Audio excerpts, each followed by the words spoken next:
ಅನನ್ಯ ಭಟ್ ನಾಪತ್ತೆ ಕೇಸ್ ಎಸ್ಐಟಿಗೆ ಹಸ್ತಾಂತರವಾಗಿದೆ. ವೈದ್ಯಕೀಯ ವಿದ್ಯಾರ್ಥಿನಿ ಅನನ್ಯ ಭಟ್ ನಾಪತ್ತೆ ಪ್ರಕರಣ ಏನಿತ್ತು, ಈ ಪ್ರಕರಣವನ್ನು ಇದೀಗ ಎಸ್ಐಟಿಗೆ ಅಧಿಕೃತವಾಗಿ ಹಸ್ತಾಂತರ ಮಾಡಿ ಆದೇಶವನ್ನ ಹೊರಡಿಸಲಾಗಿದೆ. ಡಿಜಿ ಅಂಡ್ ಐಜಿಪಿ ಆದೇಶದಂತೆ ಎಸ್ಐಟಿಗೆ ಪ್ರಕರಣವನ್ನು ಹಸ್ತಾಂತರಿಸಲಾಗಿದೆ. 2003ರಲ್ಲಿ ಅನನ್ಯ ಭಟ್ ಕಾಣೆ ಆಗಿದ್ರ ಬಗ್ಗೆ ದೂರನ್ನ ನೀಡಲಾಗಿತ್ತು. ಈ ಬಗ್ಗೆ ಧರ್ಮಸ್ಥಳ ಪೊಲೀಸ್ ಠಾಣೆಗೆ ಸುಜಾತಾ ಭಟ್ ದೂರನ್ನ ನೀಡಿದ್ರು. ನನ್ನ ಮಗಳು ಹೀಗೆ ಕಾಣೆ ಆಗಿದ್ದಾರೆ, ದಯಮಾಡಿ ಹುಡುಕಿ ಕೊಡಿ ಅನ್ನೋದನ್ನು ಅವರು ಹೇಳಿದ್ರು. ಜುಲೈ 15ರಂದು ದೂರನ್ನ ನೀಡಿದ್ರು ಅನನ್ಯ ತಾಗಿ ಸುಜಾತಾ ಭಟ್ ಅವರು. ಬಟ್ ಈ ವಿಚಾರಕ್ಕೆ ಸಂಬಂಧಪಟ್ಟಂತೆ ಸಾಕಷ್ಟು ಚರ್ಚೆಗಳಾಗಿದೆ. ಸತ್ಯ ಯಾವುದು, ಸುಳ್ಳು ಯಾವುದು, ಷಡ್ಯಂತ್ರ ಯಾವುದು, ಕುತಂತ್ರ ಯಾವುದು, ಪಾಪ ಯಾವುದು, ಅಯ್ಯೋ ಯಾವುದು ಎಲ್ಲವೂ ಕೂಡ ಕೆಲವರು ಪರವಾಗಿ, ಕೆಲವರು ವಿರೋಧವಾಗಿ, ಕೆಲವರು ಇವರ ಹಿನ್ನೆಲೆಯನ್ನು ಕೆದುಕೊಂಡು ಅವರೇ ಹೋಗಿದ್ದಾರೆ. ಈ ಸುಜಾತಾ ಭಟ್ ನಿಜವಾಗ್ಲೂ ಇದ್ರ, ಅನನ್ಯ ಭಟ್ ನಿಜವಾಗ್ಲೂ ಇದ್ರ, ಸುಜಾತಾ ಭಟ್ಟಿಗೆ ನಿಜವಾಗ್ಲೂ ಮದುವೆ ಆಗಿತ್ತಾ, ಅನನ್ಯ ಭಟ್ ಅನ್ನುವಂಥ ಒಂದು ವ್ಯಕ್ತಿ ಇದ್ರ, ಈ ಎಲ್ಲ ಚರ್ಚೆಗಳ ನಡುವೆ ಈ ಪ್ರಕರಣವನ್ನು ಇದೀಗ ಎಸ್ಐಟಿ ಹೆಗಲಿಗೆ ವಹಿಸಲಾಗ್ತಾ ಇದೆ. ಎಸ್ಐಟಿ ತನಿಖೆಯನ್ನು ಚುರುಕುಪಡಿಸಬೇಕಾಗತ್ತೆ. ಮೊದಲಿಗೆ ಸುಜಾತಾ ಭಟ್ ಹಿನ್ನೆಲೆ ತಿಳ್ಕೊಳ್ಬೇಕಾಗತ್ತೆ. ಅನನ್ಯ ಭಟ್ ಅನ್ನುವಂಥ ಮಗಳು ಇದ್ಲ ಅನ್ನೋದೇ ಎಸ್ಐಟಿಗೆ ಮೊದಲು ಕಂಡು ಹಿಡಿಬೇಕಾಗತ್ತೆ. ಅಕಸ್ಮಾತ್ ಇಲ್ಲ ಅಂತಂದ್ರೆ ಪ್ರಕರಣ ಅಲ್ಲೇ ಮುಗೀತು. ಎಂಟು ಸುಜಾತಾ ಭಟ್ ಯಾಕೆ ಹಿಂಗೆಲ್ಲ ಆಡ್ತಾ ಇದ್ದಾರೆ ಅನ್ನೋದನ್ನ ಆಮೇಲೆ ತನಿಖೆ ಮಾಡ್ತಾರೆ.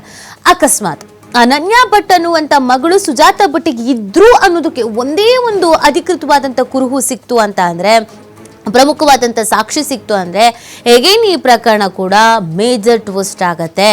ಇಲ್ಲಿ ಸುಜಾತಾ ಭಟ್ ಅವರ ಮೇಲೆ ಒಂದಷ್ಟು ಆರೋಪಗಳನ್ನು ಮಾಡಲಾಗ್ತಾ ಇದೆ. ಅವರ ಸ್ವಂತದವರು, ಅವರ ರಿಲೇಷನ್ಸೇ ಸುಜಾತಾ ಭಟ್ಗೆ ಮದುವೆನೇ ಆಗಿರಲಿಲ್ಲ, ಮಕ್ಕಳೇ ಆಗಿಲ್ಲ ಅಂತೆಲ್ಲ ಹೇಳ್ತಾ ಇದ್ರು.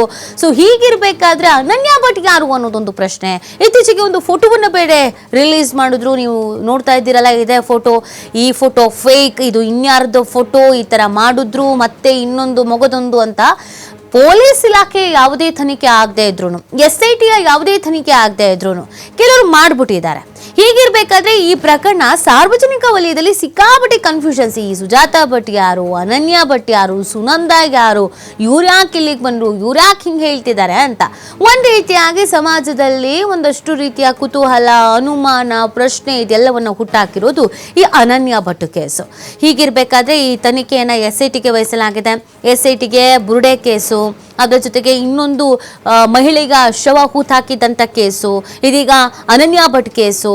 ಎಲ್ಲದರ ತನಿಖೆ ಯಾವಾಗ ನಡೆಯುತ್ತೆ, ಹೇಗೆ ನಡೆಯುತ್ತೆ, ಹೇಗೆ ಚುರುಕು ಪಡ್ಕೊಳ್ಳುತ್ತೆ, ಎಸ್ಐಟಿ ಅಧಿಕಾರಿಗಳ ಮೇಲೆ ಇದು ಹೇಗೆ ಒತ್ತಡ ಆಗತ್ತೆ, ಪ್ರಶ್ನೆಗಳಿದೆ ನೋಡಿ. ತಲೆಬುರುಡೆಯನ್ನು ಹಿಡ್ಕೊಂಡು ಬಂದಂಥ ಸಂದರ್ಭದಲ್ಲಿ ಇದನ್ನ ಗೆಸ್ ಮಾಡಲಾಗಿತ್ತು. ಅಂದರೆ ಒಬ್ಬ ಮನುಷ್ಯ ನಾನು 100 ಶವಗಳನ್ನು ಹೂತು ಹಾಕಿದ್ದೀನಿ ಅಂತ ಬಂದಿದ್ದಾನೆ ಅಂತ ಅಂದ್ರೆ ಸಹಜವಾಗಿ ಇನ್ನೊಂದಷ್ಟು ಜನ ದೂರು ಕೊಡೋದಕ್ಕೆ ಬರ್ಬೋದೇನೋ, ನಮ್ಮನೆಯವರು ಮಿಸ್ಸಿಂಗ್ ಆಗಿದ್ದಾರೆ, ನಮ್ಮನೆಯವರು ಕಾಣೆ ಆಗಿದ್ದಾರೆ ಅಂತ. ಬಟ್ ಈ ಪ್ರಕರಣದಲ್ಲಿ ಎಲ್ಲವೂ ಕನ್ಫ್ಯೂಷನ್ಸ್ ಇದೆ. ಈ ಬಗ್ಗೆ ಮತ್ತಷ್ಟು ಮಾಹಿತಿಯನ್ನು ನೀಡ್ತಾರೆ ನಮ್ಮ ಪ್ರತಿನಿಧಿ ಆದಿತ್ಯ. ಲೈವ್ನಲ್ಲಿ ಜಾಯಿನ್ ಆಗ್ತಾ ಇದ್ದಾರೆ. ಆದಿತ್ಯ, ನೇತ್ರಾವತಿ ತೀರದಲ್ಲಿ ಏನಾಗ್ತಿದೆ ಅನ್ನುವಂಥ ಕುತೂಹಲ ಇಡೀ ರಾಷ್ಟ್ರವ್ಯಾಪಿ ಇದೆ. ಯಾಕಂದ್ರೆ ಈ ಪ್ರಕರಣದಲ್ಲಿ ಎಸ್ಐಟಿ ಪೊಲೀಸ್ ಇಲಾಖೆಯ ತನಿಖೆಗಿಂತ ಸೋಷಿಯಲ್ ಮೀಡಿಯಾ ಮತ್ತು ಬೇರೆ ಬೇರೆಯವರು ತನಿಖೆ ಮಾಡೋದೇ ಹೆಚ್ಚು. ಯಾವುದು ಸತ್ಯ, ಯಾವುದು ಸುಳ್ಳು, ಸ್ಪ್ರೆಡ್ ಆಗ್ತಾ ಇರೋದು ನಿಜವಾಗ್ಲೂ ಸತ್ಯನ, ಅನನ್ಯ ಭಟ್ ನಿಜವಾಗ್ಲೂ ಇದ್ರ ಇಲ್ವಾ, ಸುಜಾತಾ ಭಟ್ಟೆ ಸುಳ್ಳ, ಒಂದು ಸಿನಿಮಾನೇ ತೆಗಿಬಹುದು ಅಂತ ಕಾಣಿಸುತ್ತೆ, ಒಂದು ವೆಬ್ ಸೀರೀಸೇ ಮಾಡ್ಬೋದು ಅಂತ ಕಾಣಿಸುತ್ತೆ. ಅಷ್ಟು ಕನ್ಫ್ಯೂಷನ್ಸ್ ಇದೆ. ಈ ತನಿಖೆನೇ ಈಗ ಎಸ್ಐಟಿಗೆ ವಹಿಸಿರೋದು. ಈ ಹೇಗೆ ತನಿಖೆ ಆಗತ್ತೆ, ಎಸ್ಐಟಿಗೆ ಇದು ಯಾವ ಥರ ಹೊಸ ತಲೆನೋವು ಆದಿತ್ಯ? ನೀತಿ ಹೌದು, ನೀವು ಹೇಳಿದ ರೀತಿಯಲ್ಲಿ ಒಂದು ಯಾವುದೇ ಸಿನಿಮಾ ಅಥವಾ ಯಾವುದೇ ಒಂದು ವೆಬ್ ಸೀರೀಸ್ಗೆ ಅಥವಾ ಒಂದು ಕ್ರೈಮ್ ಥ್ರಿಲ್ಲರ್ಗೆ ಕಮ್ಮಿ ಇಲ್ಲದ ರೀತಿಯಲ್ಲಿ ಈ ಒಂದು ಪ್ರಕರಣ ಸಾಕ್ತಾ ಇರೋದನ್ನ ಗಮನಿಸಬಹುದು. ಯಾಕಂದ್ರೆ ಅನಾಮಿಕ 100 ಶವಗಳನ್ನ ಹೂತು ಹಾಕಿದ್ದಾನೆ ಅನ್ನುವಂತ ಒಂದು ಆರೋಪವನ್ನ ಮಾಡಿದ್ದ ಮತ್ತು ಆ ಒಂದು ಅಸ್ಥಿಪಂಜರದ ಶೋಧ ಕಾರ್ಯ ಒಂದು ರೀತಿ ರೋಚಕ. ಆದರೆ ಬಹುಪಾಲು ಜಾಗದಲ್ಲಿ ಅಸ್ಥಿಪಂಜರ ಸಿಕ್ಕಿಲ್ಲ. ಆದರೆ ಈಗ ಸಿಕ್ಕಿರುವಂತ ಒಂದು ಜಾಗ ಏನಿದೆ, ಪಾಯಿಂಟ್ ನಂಬರ್ 6, ಅದರ ಸುತ್ತಾನೆ ಎಸ್ಐಟಿಯ ತನಿಖೆ ತೀವ್ರಗೊಳ್ತಾ ಇದೆ. ಇನ್ನೊಂದು ಕಡೆಯಿಂದ ಬರ್ತಾ ಇರುವಂತಹ ದೂರುಗಳು, ಒಬ್ಬೊಬ್ಬರೇ ದೂರುದಾರರೇ ಎಂಟ್ರಿ ಆಗ್ತಾ ಇರೋದನ್ನ ಕೂಡ ಗಮನಿಸಬಹುದು. ಬಹಳ ಗಂಭೀರವಾದ, ಬಹಳ ಭಯಾನಕವಾದಂತಹ ಒಂದು ಕೊಲೆ ಪ್ರಕರಣಗಳನ್ನ ಅಥವಾ ಅದಕ್ಕೆ ಸಂಬಂಧಪಟ್ಟಂತಹ ಆರೋಪಗಳನ್ನ ಮಾಡ್ತಾ ಅವರು ಎಸ್ಐಟಿ ಕಚೇರಿಗೆ ಬರ್ತಾ ಇರೋದನ್ನ ಕೂಡ ಗಮನಿಸಬಹುದು. ಸೊ ಇದರ ಜೊತೆಗೆ ಈಗ ಅನನ್ಯ ಭಟ್ ಪ್ರಕರಣಕ್ಕೆ ಸಂಬಂಧಪಟ್ಟ ಹಾಗೆ ಸಾರ್ವಜನಿಕ ವಲಯದಲ್ಲಿ, ಪ್ರಮುಖವಾಗಿ ಸಾಮಾಜಿಕ ಜಾಲತಾಣಗಳಲ್ಲಿ ಸಾಕಷ್ಟು ಗೊಂದಲಗಳು ಇದೆ. ಆ ಪ್ರಕರಣ ಫೇಕ್ ಅನ್ನುವಂಥ ರೀತಿಯ ಚರ್ಚೆಗಳು ಇದೆ. ಆ ಅನನ್ಯ ಭಟ್ ಅನ್ನುವಂತಹ ಯುವತಿಯೇ ಇರಲಿಲ್ಲ ಅನ್ನೋ ರೀತಿಯ ಚರ್ಚೆಗಳು ಇದೆ. ಇದಕ್ಕೆಲ್ಲದಕ್ಕೂ ತೆರೆ ಎಳಿಬೇಕು ಅನ್ನೋ ಕಾರಣಕ್ಕೆ ಸುಜಾತಾ ಭಟ್ ಅವರು ಒಂದು ಫೋಟೋವನ್ನ ಕೂಡ ರಿಲೀಸ್ ಮಾಡ್ತಾರೆ, ಒಂದು ಪಾಸ್ಪೋರ್ಟ್ ಸೈಜಿನ ಫೋಟೋ. ಅದಾದ ಬಳಿಕವೂ ಕೂಡ ಆ ಚರ್ಚೆ ಚರ್ಚೆಗಳು ಬೇರೆ ಅಥವಾ ಆರೋಪಗಳು ಬೇರೆ ಬೇರೆ ರೀತಿಯಲ್ಲಿ ಬರುತ್ತೆ, ಅದು ಬೇರೆಯವರ ಫೋಟೋ ಅದನ್ನು ಅವ್ರು ತೋರಿಸ್ತಾ ಇದ್ದಾರೆ ಅನ್ನುವಂಥ ರೀತಿಯಲ್ಲಿ. ಆದ್ರೆ ಸುಜಾತಾ ಭಟ್ ಅವರು ಮಾತ್ರ ಪಟ್ಟು ಬಿಡ್ತಾ ಇಲ್ಲ, ನನಗೆ ಮಗಳಿದ್ದಿದ್ದು ನಿಜ ಅನ್ನೋ ಒಂದು ರೀತಿಯನ್ನ ಸಾಬೀತುಪಡಿಸೋದಕ್ಕೆ ಬೇರೆ ಬೇರೆ ರೀತಿಯ ಕಾರಣಗಳನ್ನ ಕೊಡ್ತಾ ಇದ್ದಾರೆ. ಇದರ ನಡುವೆ SIT ಯಾಕೆ ಇದನ್ನ ತನಿಖೆಗೆ ತೆಗೆದುಕೊಂಡಿರಲಿಲ್ಲ ಅನ್ನುವಂತ ಚರ್ಚೆ ಕೂಡ ಆಯಿತು. ಆದ್ರೆ ನಿನ್ನೆ ಒಂದು ದೊಡ್ಡ ಬೆಳವಣಿಗೆ ಆಗಿದೆ. ಅಂದ್ರೆ SITಯ ಹೆಗಲಿಗೆ ಈ ಪ್ರಕರಣ ಬಿದ್ದಿದೆ. DGIGP ಸಲೀಂ ಅವರು ಈ ಪ್ರಕರಣವನ್ನ ದೂರು ನೀಡಲಾಗಿತ್ತು. ಧರ್ಮಸ್ಥಳ ಪೊಲೀಸ್ ಠಾಣೆಯಲ್ಲಿ ಪ್ರಕರಣ ಆಯಿತು. ಅದೀಗ SIT ಹೆಗಲಿಗೆ ಬಿದ್ದಿದೆ. ಸಾಮಾನ್ಯವಾಗಿ ಪ್ರಕರಣವನ್ನು ನೋಡೋದಾದ್ರೆ ಡೇ 1 ಇಂದ ಬಂದಂತಹ ಮೊದಲ ದೂರು, ಈಗ ಅನಾಮಿಕ ದೂರುದಾರನನ್ನ ಹೊರತುಪಡಿಸಿದ್ರೆ ಪ್ರತ್ಯೇಕವಾಗಿ ಬಂದಂತಹ ದೂರು, ಅದು ಮೊದಲ ದೂರು ಸುಜಾತಾ ಭಟ್ ಕೊಟ್ಟಿರುವಂತಹ ದೂರು. ಆದ್ರೆ ಆ ಬಳಿಕ ಬಂದಂತಹ ದೂರುಗಳು, ಫಾರ್ ಎಕ್ಸಾಂಪಲ್ ಜಯಂತ್ ಟಿ ಅವರು ಬಂದು ಒಂದು ಬಾಲಕಿಯ ಶವಹೂತ ಆರೋಪವನ್ನ ಮಾಡ್ತಾರೆ, ಇನ್ನೊಂದು ಕಡೆಯಿಂದ ಬೇರೆ ಬೇರೆ ದೂರುದಾರರು ಬರ್ತಾರೆ, ಬೇರೆ ಬೇರೆ ಪ್ರಕರಣಗಳು ಇರುತ್ತೆ. ಹಾಗಾಗಿ ಆ ಪ್ರಕರಣ ಎಲ್ಲವೂ ಕೂಡ SIT ಹೆಗಲಿಗೆ ಬಿದ್ದರೂ ಕೂಡ ಈ ಪ್ರಕರಣ ಮಾತ್ರ ಹೋಗಿರೋದಿಲ್ಲ. ಎಲ್ಲೋ ಒಂದ್ ಕಡೆ ಈಗ ಬರ್ತಾ ಇರುವಂತಹ ಆರೋಪಗಳು ನಿಜವೇನೋ ಅನ್ನುವಂತಹ ರೀತಿಯ ಒಂದು ಚರ್ಚೆಗಳು ತಾರಕಕ್ಕೇರಿಯುವಂತಹ ಹೊತ್ತಿನಲ್ಲಿ ಆ ಪ್ರಕರಣವನ್ನ ಈಗ SIT ಹೆಗಲಿಗೆ ಹಾಕಲಾಗಿದೆ. SIT ಅವರು ಅಥವಾ ಪ್ರಮುಖವಾದ ಅಧಿಕಾರಿಗಳು ಈ ಪ್ರಕರಣವನ್ನ ಯಾವಾಗ ಅವರು ದೂರು ನೀಡಿದ್ರು ಅದಕ್ಕೂ ಮುನ್ನ ಹೋಗಿ ಎಲ್ಲಾ ರೀತಿಯ ಪರಿಶೀಲನೆಯನ್ನ ಕೂಡ ಮಾಡಿದ್ದಾರೆ.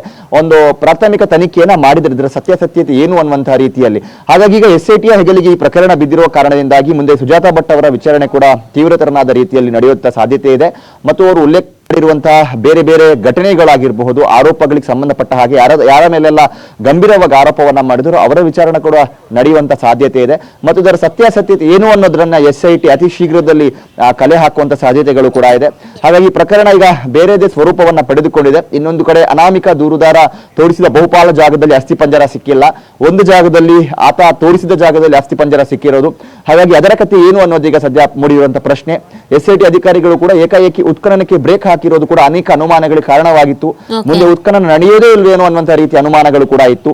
ಆದ್ರೆ ಅದೆಲ್ಲವನ್ನ ಮೀರಿ ಈಗ ಬಂದಿರುವಂತಹ ದಾಖಲೆಗಳು ಮತ್ತು ಮುಂದೆ ಬರುವಂತಹ FSL ವರದಿಗೋಸ್ಕರ ಒಂದು ಕಾಯ್ತಾ ಇದ್ದಾರೆ. ಅದು ಬಂದ ಬಳಿಕ ಮುಂದೆ ಉತ್ಖನನ ಮಾಡಬೇಕೋ ಮಾಡಬಾರ್ದು ಅನ್ನೋ ನಿರ್ಧಾರಕ್ಕೆ ಬರ್ತಾರೆ. ಈ ನಡುವೆ ಬರ್ತಾ ಇರುವಂತಹ ಈ ಸಾಲು ಸಾಲು ದೂರುಗಳು, ಆರೋಪ ಪ್ರತ್ಯಾರೋಪಗಳು ನಿಜಕ್ಕೂ ಕೂಡ ಒಂದು ರೀತಿ ಬಹಳ ಕುತೂಹಲಗಳನ್ನ ಕೆರಳಿಸ್ತಾ ಇದೆ. ಸೊ SIT ಇದಕ್ಕೆ ಯಾವ ತರ ಎಲ್ಲ ಉತ್ತರ ಕಂಡುಕೊಳ್ಳುತ್ತೆ ಅಂತ ನೋಡ್ಬೇಕಾಗಿದೆ ನೀತಿ.